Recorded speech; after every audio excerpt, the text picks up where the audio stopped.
Good morning, everyone. Today I'm going to continue the revision of the chapter Liberalization, Privatization, and Globalization. Today I'll be taking up the topic Liberalization. Liberalisation का मतलब क्या था? क्या होता है liberalisation? Liberalisation का मतलब है फ्री करना, फ्रीडम देना. That means and up restrictions. जितने भी रेस्ट्रिक्शंस हम लोगों ने लगा रखे थे उसको ख़त्म करना, राइट? तो लिबरलाइजेशन के लिए जो रिफॉर्म्स लिए गए थे, लिबरलाइज किस किस को किया गया, कौन कौन से सेक्टर्स के अंदर हम लोगों ने ध्यान दिया. जो रिफॉर्म्स थे under liberalization, reforms under liberalization was industrial sector की reforms, industrial sector reforms, financial sector reforms. Financial sector में भी हम लोगों ने जो है अपने आप को फ्रीडम दिया. Financial sector reforms. Third, fiscal और टैक्स रिफॉर्म्स. पे फिस्कल और tax reforms. Fiscal tax reforms के बाद हम लोगों ने कहाँ पे फ्रीडम दिया? फॉरेन एक्सचेंज रिफॉर्म्स के अंदर. Foreign exchange reforms. Foreign exchange के साथ साथ और हमको कहाँ पे देना था? जो हम लोग ट्रेड एंड इन्वेस्टमेंट में जो भी हम लोगों ने रेस्ट्रिक्शंस लगा रखे थे उसमें हम लोगों ने ट्रेड एंड इन्वेस्टमेंट पॉलिसी जो हमारी थी उसके रिफॉर्म्स. इन सब में हम लोगों ने चेंजेस किए, अपने रूल्स एंड रेगुलेशंस बदले जो पहले चल रहे थे. हम एक एक करके अगर बात करते हैं तो सबसे पहले हम बात करते हैं इंडस्ट्रियल सेक्टर रिफॉर्म की, कि इंडस्ट्रियल सेक्टर रिफॉर्म में हम लोगों ने क्या क्या फ्रीडम दिया. आपको याद होगा 1950 टू 1990 में हम लोग इंडस्ट्रियल लाइसेंसिंग रखा हुआ था हम लोगों ने, पब्लिक सेक्टर ने सब कुछ अपने हाथ में रखा हुआ था, प्राइवेट सेक्टर के हाथ में कुछ नहीं दिया था. तो वही सारी चीज़ें यहाँ पे फ्री कर दी गई. दैट मीन्स इंडस्ट्रियल लाइसेंसिंग को अबॉलिश किया गया. Abolition of industrial licensing.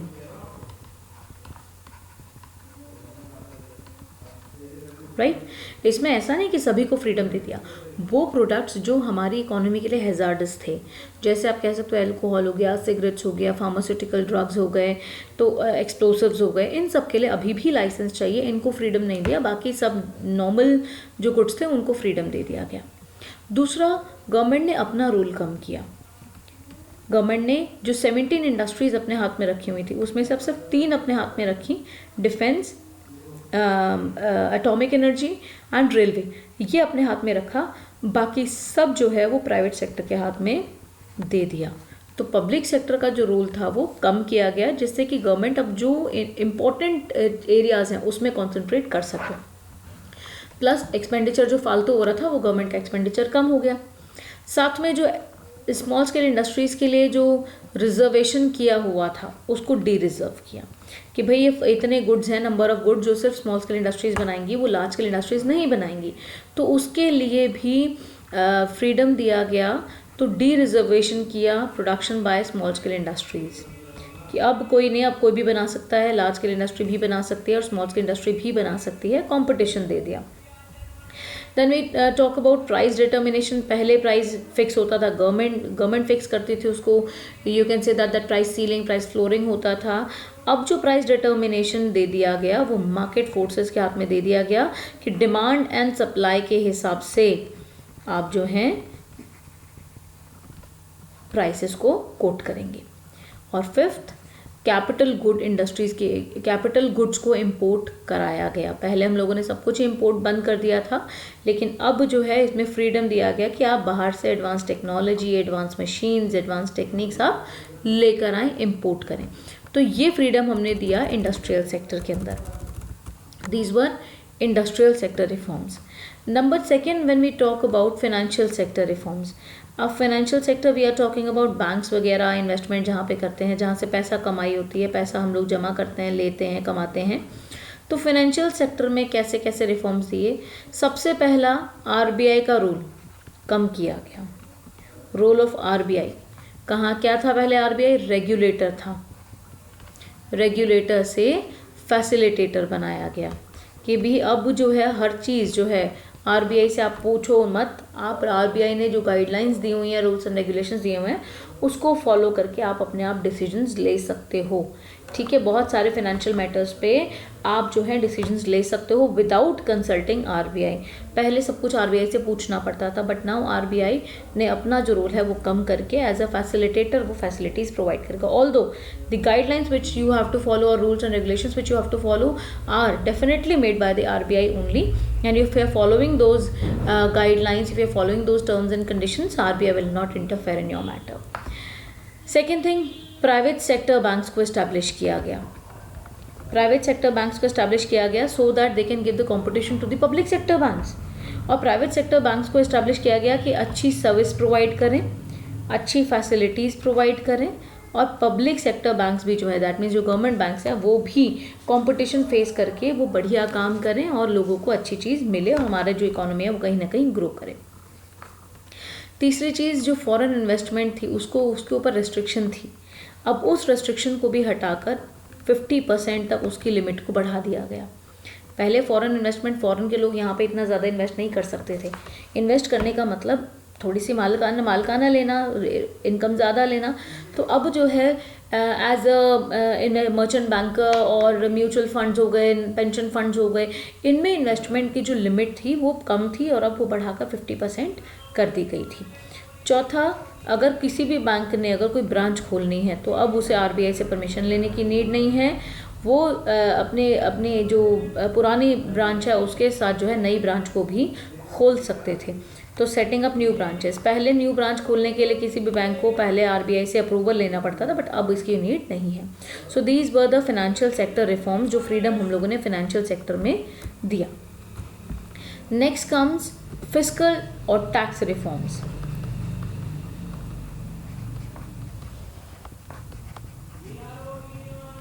Fiscal और टैक्स रिफॉर्म्स में क्या हुआ, सबसे पहला तो कि लोग टैक्स इवेजन को अवॉइड करें, टैक्स इवेजन को कम किया जा सके। Tax evasion means when people show their income less and they पे लेस टैक्स। टैक्स को चोरी करते थे, चोरी इन द सेंस पैसा नहीं चुरा रहे, but they are not paying complete tax जो उन्हें देना चाहिए। तो यहाँ पर reduction in direct taxes, direct taxes के अंदर रिडक्शन किया गया, टैक्स रेट को कम किया गया, मॉडरेट रेट्स रखे गए, जिससे कि लोग जो हैं टैक्स भी पे करते थे और वॉलंटरी अपनी इनकम को बता भी देते थे कि हमारी इतनी इनकम है, क्योंकि कम टैक्स पे करना पड़ रहा है और पैसा उनके पास बच भी जाता था तो वो सेव कर लेते थे। नेक्स्ट है इनडायरेक्ट टैक्स में भी रिफॉर्म्स लेके आए।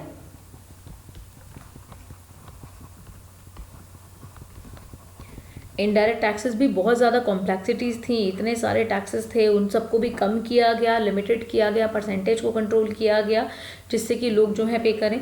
डायरेक्ट टैक्स हमेशा पर्सन पे लिवाय होता है और इनडायरेक्ट टैक्स हमेशा कमोडिटी पे लिवाय होता है, राइट। तो इसके अंदर भी हम लोगों ने कम किया, जिससे कि लोग जो है ईजिली टैक्स पे कर सकें। टैक्स पेइंग प्रोसीजर को सिंप्लीफाई किया गया कि भाई लोगों को पहले टैक्स पे करने के लिए पर्टिकुलर एक जगह पे जाना पड़ता था, अब आप कहीं पे भी आप पे कर सकते हो, आपको कहीं जाने की ज़रूरत नहीं है, ठीक है। टाइम लिमिट की अगर हम बात करें तो पहले टाइम लिमिट होता था, विद इन टाइम लिमिट अगर आपने नहीं किया तो भी केस हो जाते थे।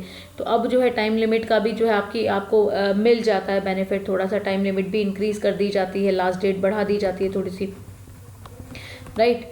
और टैक्स पेइंग प्रोसीजर को सिंप्लीफाई किया गया, तो इससे भी टैक्स इवेजन को बहुत ज़्यादा कंट्रोल किया जा सका और गवर्नमेंट की जो इनकम है एज अ रेवेन्यू, जो टैक्स से रेवेन्यू होता था गवर्नमेंट का, वो भी बढ़ा।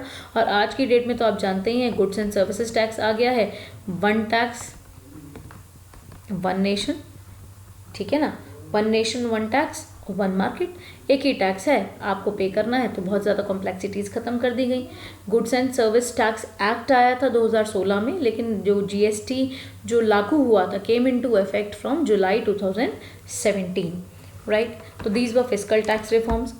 After this when we talk about foreign exchange reforms, बाहर के साथ हमारी कैसी डीलिंग्स थी, हमारे पास क्या इनफ्लो हो रहा है, क्या आउटफ्लो हो रहा है, उसमें भी हम लोगों ने चेंजेस किए। फॉरेन एक्सचेंज रिफॉर्म्स में देखो, हम लोगों ने लास्ट चैप्टर में पढ़ा था 1950 टू 1990 में हम लोगों ने इंपोर्ट सब्सटीट्यूशन करना शुरू कर दिया था। इंपोर्ट नहीं करते थे हम, ठीक है, हम यहाँ पे बनाते थे। जब इंपोर्ट नहीं करे तो पैसा बाहर भी नहीं जा रहा। इंपोर्ट करते थे कैपिटल गुड्स का, क्योंकि जो चीज़ हम यहाँ नहीं बना सकते, हमारी मजबूरी थी उसे हमें एक्सपोर्ट करें, इंपोर्ट करें। एक्सपोर्ट हम लोगों ने कम कर दिया था, क्योंकि हम कहते थे कि जी हम बाहर से इंपोर्ट नहीं कर रहे हैं तो हमारे यहाँ की जनता की जो डिमांड है वो कैसे फुलफिल होगी। हमने एक्सपोर्ट ड्यूटीज़ लगा दी, सबकी बाहर से रेस्ट्रिक्शन लगा दिया। अब इसकी वजह से हमारा बीओपी गड़बड़ हो गया, क्योंकि इनफ्लो हमारा हुआ नहीं फॉरेन एक्सचेंज का, आउटफ्लो ज़्यादा हो गया और बीओपी गड़बड़ हो गया, साथ में फॉरेन एक्सचेंज रिजर्व भी हमारे कम हो गए, क्योंकि सारे तो पैसे बाहर चले गए। तो अब यहाँ पर गवर्नमेंट ने जानबूझकर क्या किया, डीवैल्यूएशन ऑफ रुपी। डीवैल्यूएशन का मतलब जानबूझकर अपनी रुपी की वैल्यू को कम कर दिया as compare to other currencies. इससे क्या हुआ, हमारी करेंसी चीप हो गई, तो बाहर के लोग यहाँ पे यहाँ से खरीदने लगे, तो हमारा इनफ्लो ऑफ फॉरेन एक्सचेंज आने लगा, राइट। तो इससे क्या हुआ, इसने एनकरेज किया एक्सपोर्ट को।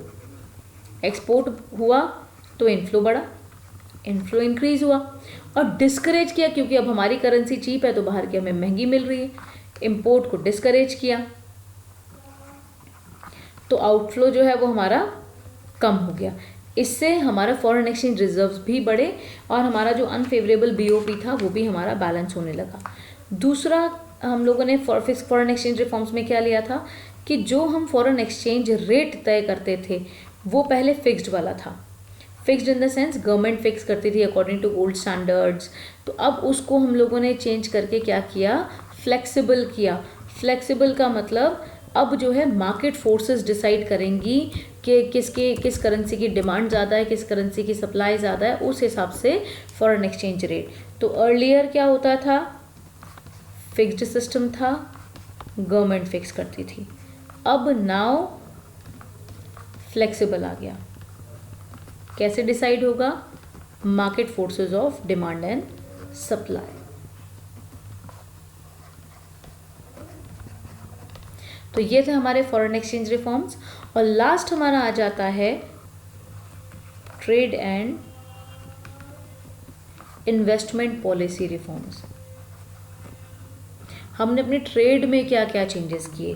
ट्रेड और इन्वेस्टमेंट पॉलिसी के अंदर हमें पता है, हम लोगों ने इंपोर्ट सब्स्टिट्यूशन किया था, तो उसके लिए हम लोगों ने टैरिफ्स लगाए, कोटाज सिस्टम लगाए, तो हमें इन्हीं को रिमूव करना है। तो सबसे पहली चीज़, जो कोटा हम लोगों ने लगा रखा था उसको डिसमेंटल करो। डिसमेंटल का मतलब उसको ख़त्म करो। तो dismantling of quantitative restrictions. Quota क्या है, क्वांटिटेटिव रेस्ट्रिक्शंस, कि कितनी यूनिट आप लेकर आ रहे हो, कितनी क्वांटिटी में आप सामान लेके आओगे, ठीक है ना। तो अगर आप 100 कुंटल लेके आ रहे हो, आप उससे ज़्यादा नहीं ला सकते, रेस्ट्रिक्शन लग गया।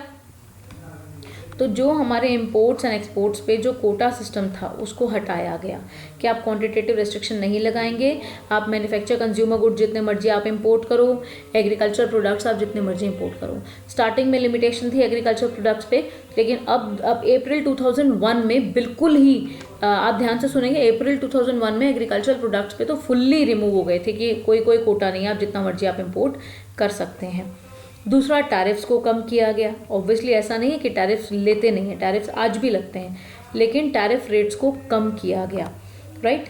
टैरिफ रेट्स को कम क्यों किया गया कि पहले हम लोग इसलिए हम लोगों ने टैरिफ बढ़ा दिए थे कि लोगों को महंगा मिलेगा, क्योंकि टैक्स भी पे करना पड़ेगा, जितने का सामान आप लाएंगे उस पर उतना % टैरिफ लगता था। तो उस रेट को कम कर दिया गया, जिससे कि लोगों ने इम्पोर्ट को बढ़ाया, क्योंकि अभी हम लोग रेस्ट्रिक्शंस हटा रहे हैं, इंपोर्ट बढ़ाना है, हमको कंपटीशन करना है अपने यहाँ पे, जिससे कि हमारे यहाँ की वैल्यू बढ़े, हमारे यहाँ लोग इनिशिएटिव लें, काम बढ़िया करें। तो ये हमने टैरिफ रेट्स को कम किया, जिससे कि इंपोर्ट हम बढ़ा सकें, राइट। और डोमेस्टिक ट्रेड को इंक्रीज कर सके। डोमेस्टिक ट्रेड हमारा बढ़ेगा, डेफिनेटली हमारी इनकम जनरेट होगी और इकोनॉमिक ग्रोथ होगी, है ना। और तीसरा, रिमूवल ऑफ लाइसेंसिंग, क्योंकि हर कोई इंपोर्ट नहीं कर सकता। पहले हम लोगों ने सिर्फ लाइसेंस सिस्टम बना रखा था, आपको कुछ भी इंपोर्ट करना है, जिसके पास लाइसेंस है वो ही इंपोर्ट करेगा, ठीक है। लेकिन अब जो लाइसेंस सिस्टम ख़त्म नहीं किया, ख़त्म उन प्रोडक्ट्स के लिए किया जो हमारे गुड्स हमारी कंट्री के लिए हैज़ार्डस नहीं है, लेकिन हाँ, जो हमारी कंट्री के लिए हैज़ार्डस हैं, सेंसिटिव इंडस्ट्रीज़ हैं, हैज़ार्डस प्रोडक्ट्स हैं, उसके ऊपर अभी भी लाइसेंस लगा हुआ है। जैसे आप अल्कोहल की बात कर रहे हैं, फार्मास्यूटिकल ड्रग्स की बात कर रहे हैं, इन सब पे मेडिसिन हो गई तो इन सब पे जो है अभी भी लाइसेंस लगता है इंपोर्ट करने के लिए। लाइसेंस है तो ही आप इंपोर्ट कर पाएंगे। And the last but not the least, removal of export duties, कि अब आप एक्सपोर्ट भी कर रहे हैं तो भी आपको जो है पैसा जो है नहीं देना पड़ेगा। पहले आपको एक्सपोर्ट करना होता था तो उसके ऊपर आपको टैक्स देना है, उससे क्या होता था, आपकी चीज़ महंगी हो रही है और बाहर बिकती नहीं थी, मार्केट वैल्यू उसकी, मार्केट साइज़ नहीं बढ़ रहा था आपका। अब वो भी कम करके गवर्नमेंट ने एक्सपोर्ट ड्यूटीज़ को कम किया कि आप इंडियन प्रोडक्ट्स को आप इंटरनेशनल मार्केट में जाके अपनी जगह बनाओ, इंटरनेशनल मार्केट में बेचो। एक्सपोर्ट ड्यूटीज़ बढ़ाने से क्या होता था, वो महंगे बिकते थे, वहाँ कोई खरीदता नहीं था, हमारी मार्केट साइज़ बड़ा नहीं होता था। लेकिन अब क्या है, अब आप एक्सपोर्ट ड्यूटीज़ कम कर दी गई जिससे कि आप इजीली बाहर बेचो और अपना मार्केट साइज़ बाहर बढ़ाओ। तो ये हमारे थे लिबरलाइजेशन के कुछ पॉइंट्स कि जहाँ जहाँ पे हम लोगों ने फ्रीडम दिया, कि हम लोगों ने लिबरलाइज किया, अपने रिफॉर्म्स को दोबारा बनाया। In my next video, I'll be taking up the topic of privatization and globalization. Till here, please go through your books, go through it. If you face any problem, you can ask me anytime. Thank you. God bless you all.